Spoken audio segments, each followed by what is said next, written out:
கர்த்தருக்கு ஸ்தோத்திரம். தலைவனின் தொனி நிகழ்ச்சிக்கு வரவேற்கிறேன். தலைவருடைய கிறிஸ்துவனுடைய நாமத்தில் வாழ்த்துக்கள். இறையியல் கற்று வருகிறோம், பரிசுத்த ஆவியியல் படித்து வருகிறோம்.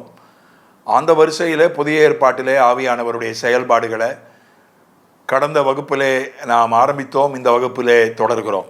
அப்போஸ்தலர் 1:8, பரிசுத்த ஆவி உங்களிடத்தில் வரும்போது நீங்கள் பலனடைந்து எருசலேமிலும் யூதேயா முழுவதிலும் சமாரியாவிலும் பூமியின் கடைசி பரியந்தமும் எனக்கு சாட்சிகளாக இருப்பீர்கள் என்றார். பரிசுத்த ஆவியானவர் உங்களிடத்தில் வரும்போது நீங்கள் பலனடைந்து, சிம்சோனுடைய வாழ்க்கையில் வந்த பலன் அது சரீர பலன், அது சாட்சியாக இருப்பதற்கான பலன் இல்லை, அது சத்ருவை வீழ்த்துவதற்கான பலன். ஆனால் இங்கே சொல்லப்பட்டிருக்கிற பலன் அது ஆங்கிலத்தில் பவர்.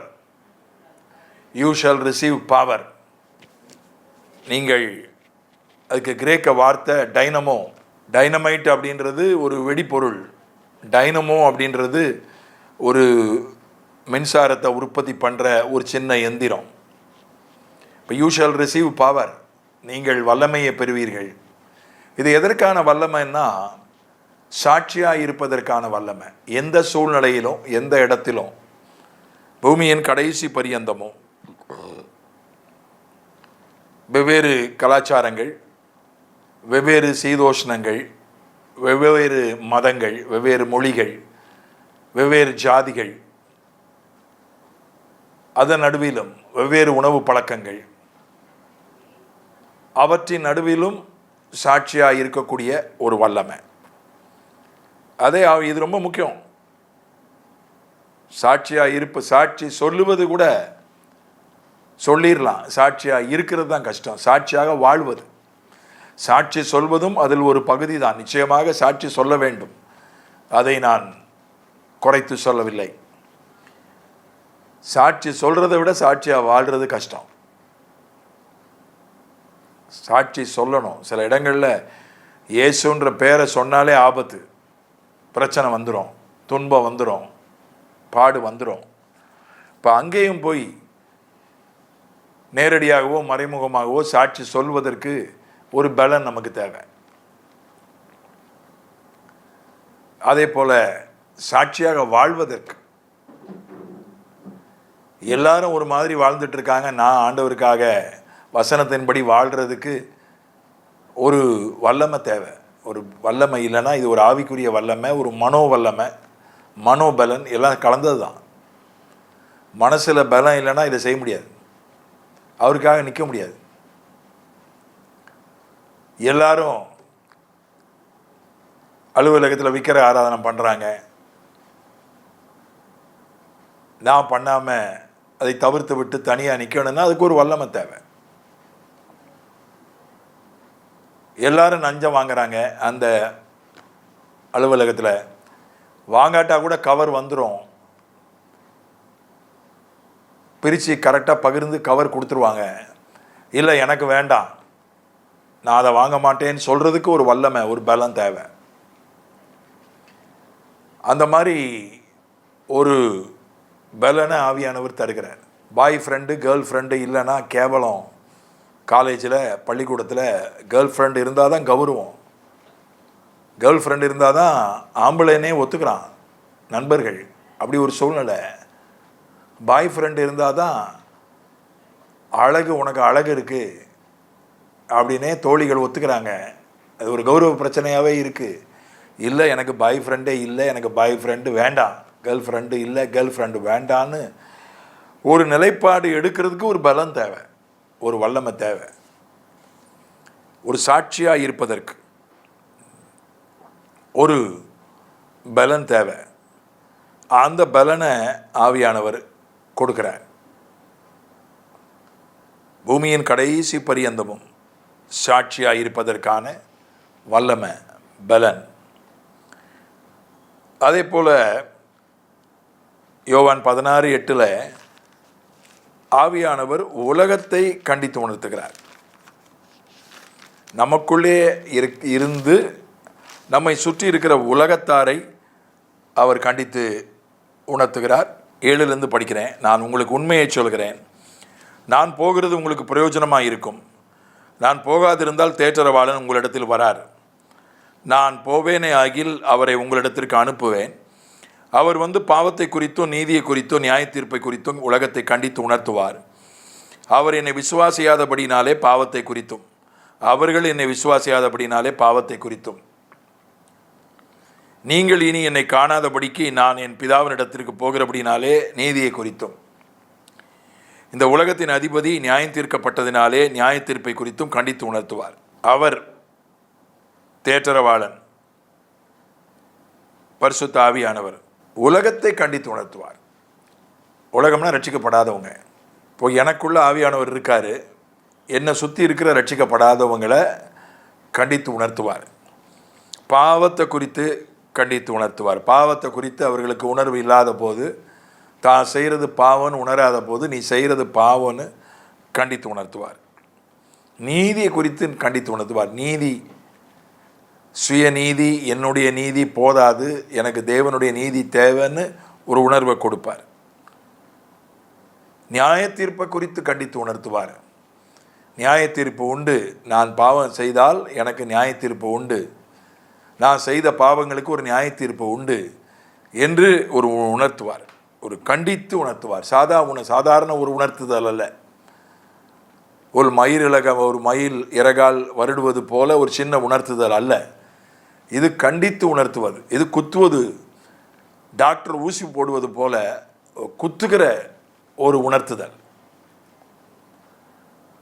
ஆவியானவர் அந்த கிரியை செய்கிறார். சிலருடைய ஊழியத்தில் அது ரொம்ப அதிகமாக வெளிப்பட்டது உண்டு.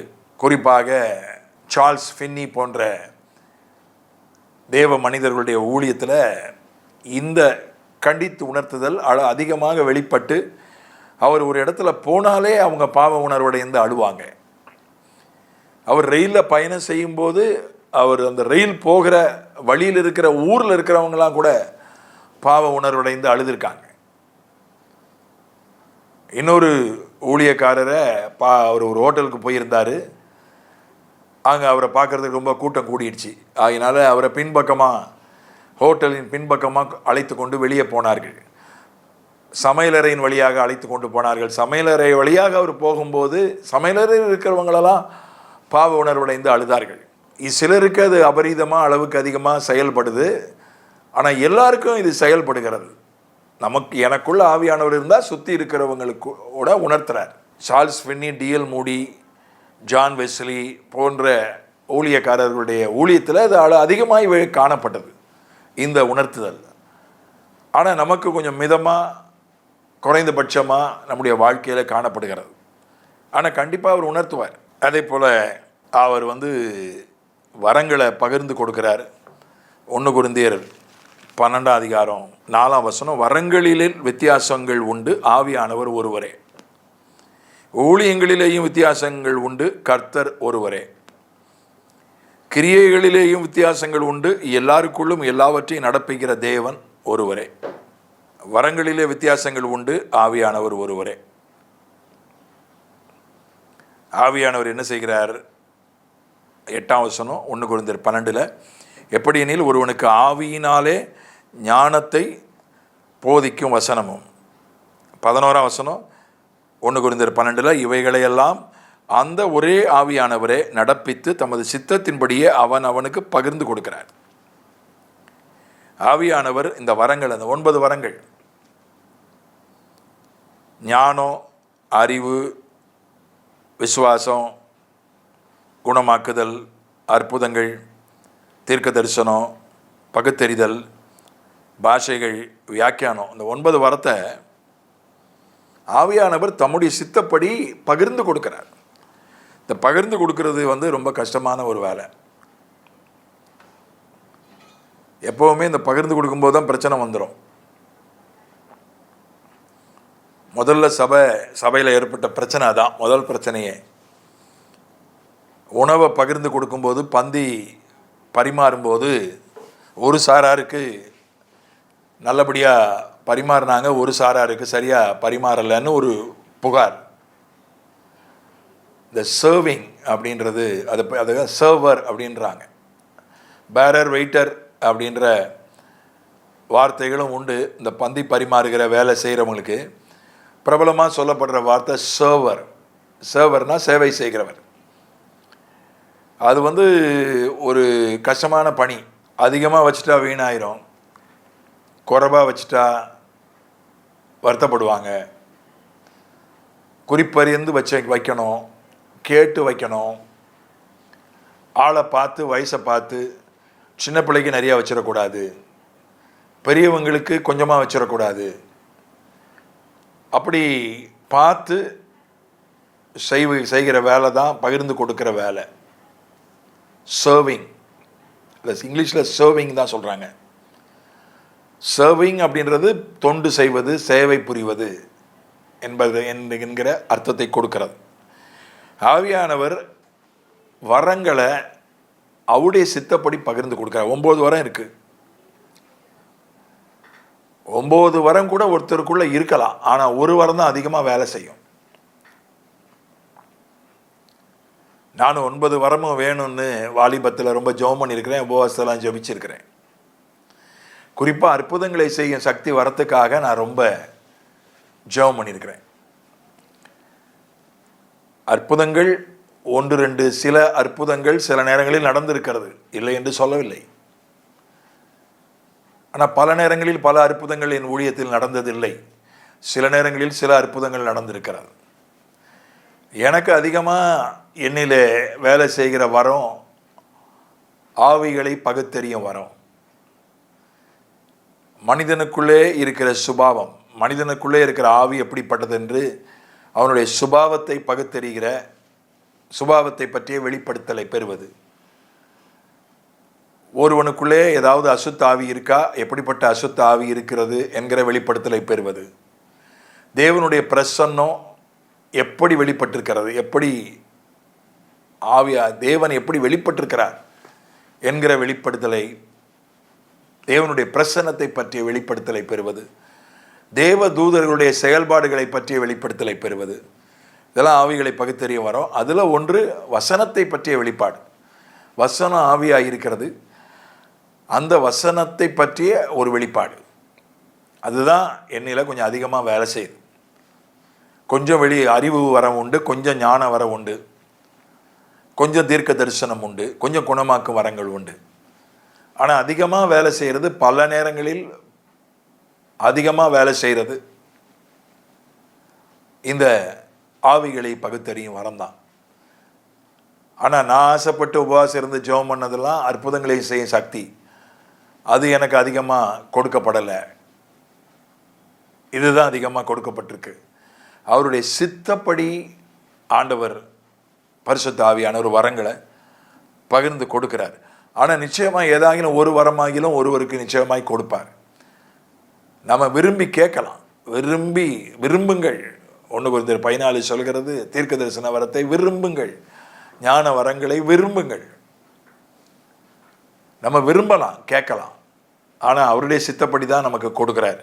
அதுக்கப்புறம் ஊழியக்காரர்களை நியமிக்கிறார். Appointments in the church. அப்போஸ்தலர் 20:28 ஆகையால் உங்களை குறித்தும் தேவன் தம்முடைய சுய இரத்தத்தினாலே சம்பாதித்து கொண்ட தமது சபையை மேய்ப்பதற்கு பரிசுத்த ஆவி உங்களை கண்காணிகளாக வைத்த முழு மந்தையை குறித்தும் எச்சரிக்கையாயிருங்கள். பரிசுத்த ஆவி உங்களை கண்காணிகளாக வைத்த மந்தை. அங்கே எபேசு சபையில் இருக்கக்கூடிய ஊழியக்காரர்களை எல்லாம் கூப்பிட்டு ஒரு கூட்டம் போட்டு அவர்களோட பேசுகிறான் பவுல். அப்போ சொல்கிறான், பரிசுத்த ஆவி உங்களை கண்காணிகளாக வைத்தார். உங்களை பாஸ்டராக வச்சிருக்கிறது, சபை ஊழியராக ஆண்டவர் உங்களை யார் வச்சிருக்கிறா? பரிசுத்த ஆவியான வைத்திருக்கிறார். அவர் தான் நியமிக்கிறார். பிஷப் நியமிக்கிறாரு, கமிட்டியை நியமிக்கிறது, தலைமை போதகர் நியமிக்கிறார் என்று முறைகள் இருந்தாலும் கூட, ஆனால் ஆவியானவர் தான் நியமிக்கிறார். ஆவியானவரால் நியமிக்கப்படுறவன் தான் ஊழியக்காரன். ஆவியானவரால் நியமிக்கப்படாமல் மனுஷனால் ஒருவன் நியமிக்கப்பட்டால் அவன் ஏதோ ஒப்பேத்துவானே ஒழிய அவன் ஊழியக்காரனாக இருக்க மாட்டான். அதை அவர் உலக வேலையாக தான் பார்ப்பான். அதனால் அவர் ஊழியக்காரர்களை நியமிக்கிறார். சிலருக்கு ஆர்டினேஷன் கொடுக்க மாட்டேங்கிறாங்க. சில நேரங்களில் சிலருக்கு தகுதி இல்லை என்று கருதப்படுகிற சிலருக்கு ஆர்டினேஷன் கொடுக்கப்படுகிறது. ஊழியக்காரன் அபிஷேகம் கொடுத்துட்றாங்க. தகுதி உள்ளவர் என்று கருதப்படுகிற சிலருக்கு ஊழியக்காரன் அபிஷேகம் ஆர்டினேஷன் மறுக்கப்படுகிறது. சில நேரங்களில் மனுஷன் அபிஷேகம் கொடுக்கிறானோ இல்லையோ, ஆவியானவர் நியமிக்கிறார். ஆவியானவர் ஊழியக்காரர்களை நியமிக்கிறார். சில நேரங்களில் மனிதர்கள் மூலமாகவும், பல நேரங்களில் மனிதர்கள் மூலமாகத்தான் அதை செய்கிறார். ஸ்தேவான், பிலிப்பு போன்றவர்களெல்லாம் அப்போஸ்தலர்களால் நியமிக்கப்பட்டார்கள். அது ஆவியானவருடைய கிரியை தான். அப்போஸ்தலர் 13 பர்னபாவும் பவுலும் அப்போஸ்தலர்களாக நியமிக்கப்பட்டார்கள். மனிதர்களால் நியமிக்கப்பட்டார். ஆவியானவர் சொன்னார், அவர்களை பிரித்து விடுங்கள். அந்த மனிதர்கள் அதை செயற்படுத்தினார்கள். ஊழியக்காரர்கள் அதை செயற்படுத்தினார்கள். அப்போஸ்தலர் 6 ஊழியக்காரர்கள் ஒரு வழிகாட்டு நெறிமுறைகளை கொடுத்தாங்க. இப்படிப்பட்டவங்களா இருக்கணும். ஒரு 7 உதவியாளர்களை போட போகிறோம் ஊழியத்தில், அவங்களுக்கு என்னென்ன தகுதி இருக்கணும்னு ஒரு வழிகாட்டி நெறிமுறைகளை கொடுத்தாங்க. ஒரு கைட்லைன்ஸ், க்ரைட்டீரியா. மக்கள் அதை மாதிரி அந்த தகுதிகள் கொண்டவர்களை மக்கள் கண்டுபிடிச்சி 7 பேரை கொண்டாந்தாங்க. அந்த 7 பேரை ஊழியக்காரர்கள் நியமித்தார்கள். இதெல்லாம் ஆவியானவருடைய நியமிக்கிற முறைகள் தான். ஆனால் சில நேரங்களில் இங்கே வேத புஸ்தகத்தில் சொல்கிற மாதிரி ஆதாய தொழில் என்று நினைக்கிறவர்கள், தொழில்னு நினச்சி சிலர் வந்துடுறாங்க ஊழியத்தை. அப்படிப்பட்டவர்கள் பரிசுத்த ஆவியால் நியமிக்கப்பட்டவர்கள் அல்ல. பரிசுத்த ஆவியால் நியமிக்கப்பட்டவர்களும் சில நேரங்களில் பண ஆசையில் விழுந்து போகிறார்கள். விளையா மாதிரி, கேஆசி மாதிரி, யூதாஸ் மாதிரி. ஆனால் பரிசுத்த ஆவியால் நியமிக்கப்படாமல் இதை ஒரு தொழிலாக நினச்சி ஊழியத்துக்கு வருகிறவர்களும் உண்டு. 1 கொரிந்தியர் 1 தீமோத்தேயு 6:5 கெட்ட சிந்தை உள்ளவர்களும் சத்தியம் இல்லாதவர்களும் தேவ பக்தியை ஆதாய தொழில் என்று எண்ணுகிறவர்களுமாய் இருக்கிற மனுஷர்கள். தேவ பக்தியை ஆதாய தொழில் என்று எண்ணுகிறவர்கள். அப்படி ஒரு கூட்டம் அப்பவே இருந்திருக்கு. ஊழியன்றது என்ன? லாபம் வர்ற தொழில். இந்த வீட்டுக்கு போனால் எவ்வளோ கிடைக்கும், இங்கே போய் பிரசங்கம் பண்ணால் எவ்வளோ கிடைக்கும், இந்த ஊருக்கு போனால் எவ்வளோ கிடைக்கும், அந்த பணத்தை மட்டுமே கணக்கிட்டு நிதி சேகரிப்பு தேவைதான் ஊழியத்தில். 2 கொரிந்தியர் 8, 2 கொரிந்தியர் 9 முழுசும் நிதி சேகரிப்பதற்காக, மக்களை நிதி தரும்படி தூண்டுவதற்காக எழுதப்பட்ட அதிகாரங்கள் தான். ஆனால் பணம் மட்டுமே எவ்வளோ ஆத்துமாக்கள் எத்தனை பேர் கிடைச்சாங்க அதை பற்றி கவலை இல்லை. ஜனங்களுக்குள்ள என்ன விளைவுகள் ஏற்பட்டது அதை பற்றி கவலை இல்லை. எவ்வளோ கிடைக்கும், எவ்வளோ வந்துச்சு, எவ்வளோ காணிக்க வந்துச்சு என்பதை பற்றி மட்டுமே. அது ஸ்தாபனத்துக்காக என்றால் கூட பரவாயில்ல, ஸ்தாபனத்துக்கு இவ்வளோ நிதி சேகரிச்சிருக்கிறேன்னா கூட பரவாயில்ல, தனக்கு எவ்வளோ கிடைச்சிது, தாம் பாக்கெட் நிரம்பி விட்டதா என்கிற ஒரு கூட்டம் ஊழியக்காரர்கள் என்று சொல்லிக்கொண்டு ஒரு கூட்டம் அப்போவே இருந்திருக்கு. பவுல் காலத்திலே அப்போவே இருந்துச்சுன்னா இப்போ இருக்காதா? நிச்சயமாக இருக்கும். இப்போ நிறைய பேர் பெருகிட்டாங்க. முன்பு மாதிரி இப்போ ஊழியம் கஷ்டம் இல்லை. ஊழியம்னா கஷ்டம். இப்போ தேவ பிள்ளைகள் ஆசீர்வதிக்கப்பட்டுட்டாங்க. அதனால நிறைய கொடுக்குறாங்க ஊழியக்காரங்களுக்கு. முன்பெல்லாம் ஒரு வாடகை இடத்துல ஒரு ஓலை கூரையில் ஒரு கூடாரம் போட்டு ஒரு 50 பேரை வச்சு ஊழியம் செஞ்சாலே பெரிய விஷயம். இன்றைக்கி அப்படி இல்லை. ஒரு 1000 பேரை சர்வசாதாரணமாக திரட்டிட முடியுது. 1000 பேரை ஒரு நல்ல இடம் கிடைக்கிது, ஒரு நல்ல கட்டடம் கிடைக்கிது, ஏசி போட்டு 1000 பேரை கூட்டி ஊழியம் செய்ய முடியுது. இப்போ அப்படிப்பட்ட ஒரு காலகட்டத்துக்கு வந்துட்டோம். அதனால் இங்கே ஊழியத்தில் பேர், புகழ், வசதி, பணம், மரியாதை எல்லாம் கிடைக்குது. அதனால் ஆவியானவரால் நியமிக்கப்படாதவர்கள் கூட வந்துடுறாங்க. ஆவியானவர் கண்காணிகளாக அவர் தான் நியமிக்கிறார். அவர் தான் யாரை வைக்கணுமோ அவர்களை வைக்கிறார். அது ஆவியானவருடைய ஒரு கிரிய. புதிய ஏற்பாட்டில் யோவான் 14:16 அவர் தேற்றரவாளனாக கூட இருக்கிறார். நான் பிதாவை வேண்டிக் கொள்வேன், அப்பொழுது என்றென்றைக்கும் உங்களுடனே கூட இருக்கும்படிக்கு சத்திய ஆவியாகிய வேறொரு தேற்றரவாளனை அவர் உங்களுக்கு தந்தருள்வார். தேற்றரவாளன்னு ரொம்ப கௌரவமாக தமிழில் சொல்லியிருக்கு. தேற்றுகிறவர், பலப்படுத்துகிறவர். ஒரு மொழிபெயர்ப்பில் ஹெல்ப்பர்னு போட்டிருக்கு, உதவியாளர். உதவியாளர் அப்படின்னு சொன்னால் யாருக்குமே அது ஒரு கௌரவமான காரியமாய் தோன்றாது.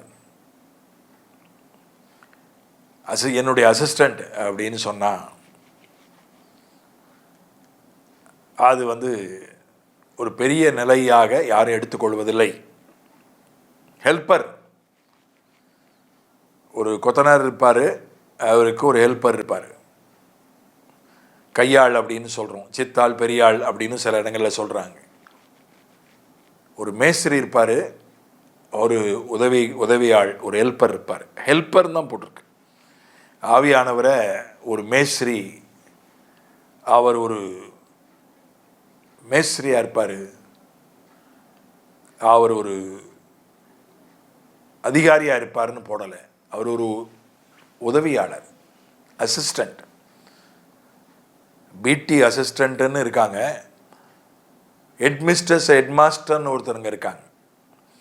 அந்த தலைமை ஆசிரியருக்கு ஆசிரியர்கள்னு தமிழில் சொல்கிறோம், இங்கிலீஷில் அசிஸ்டண்ட் தான். பிடி அசிஸ்டண்ட், பிஜி அசிஸ்டண்ட், உதவியாளர்கள் தான். அதே மாதிரி கிளார்க் வேலை பார்க்குறவங்க அலுவலகத்தில் அசிஸ்டண்ட் தான் சொல்கிறாங்க.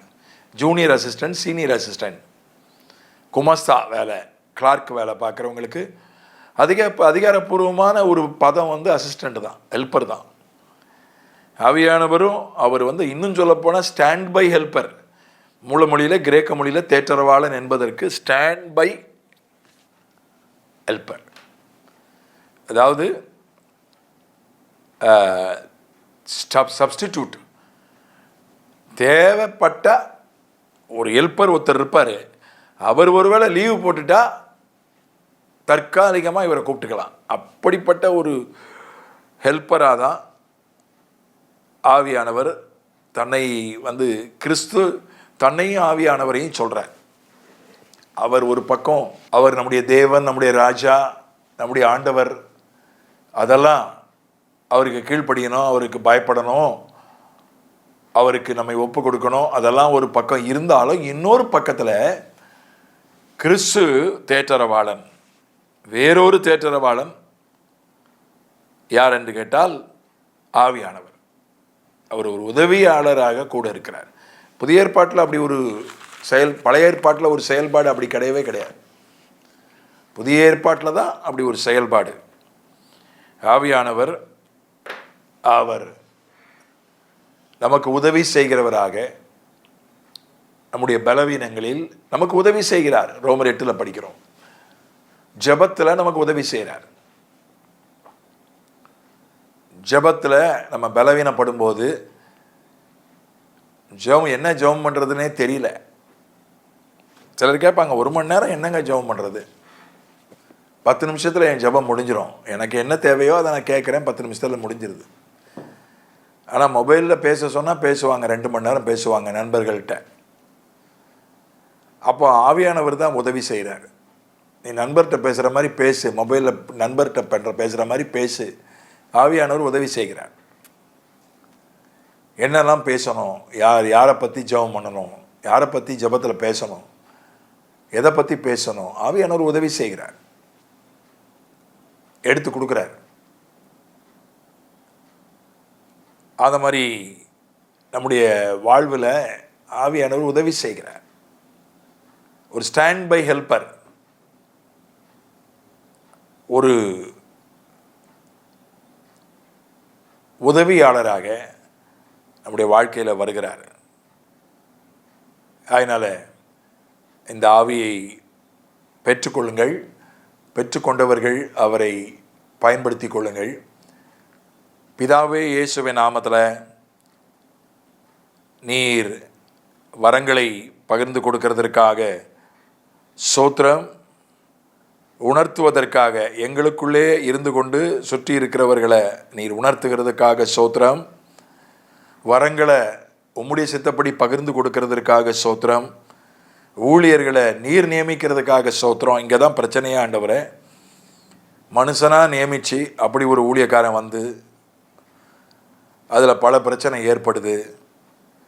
நீர் உம்மாலே ஊழியக்காரர்கள் நியமிக்கப்படட்டும். அது ஸ்தாபனமோ, அது சுயாதீன ஊழியமோ, அது சபையோ, சுவிசேஷ ஊழியமோ, அது ஒரு சின்ன ஒரு செக்ஸ்டன் ஊழியமோ, அல்லது அது ஒரு பேராயர் ஊழியமோ, எதுவோ உம்மாலே நியமிக்கப்பட நீர் உம்முடைய கிரியைகள் நடக்க நாங்கள் ஜெபிக்கிறோம். நீர் தேற்றரவாளனாக, உதவியாளராக ஆண்டவரே எங்களுக்கு உதவி செய்வீராக. அதற்கு நாங்கள் இடம் கொடுக்க எங்களுக்கு கிருபை தாரும். இயேசுவின் மூலம் பிதாவே, ஆமென்.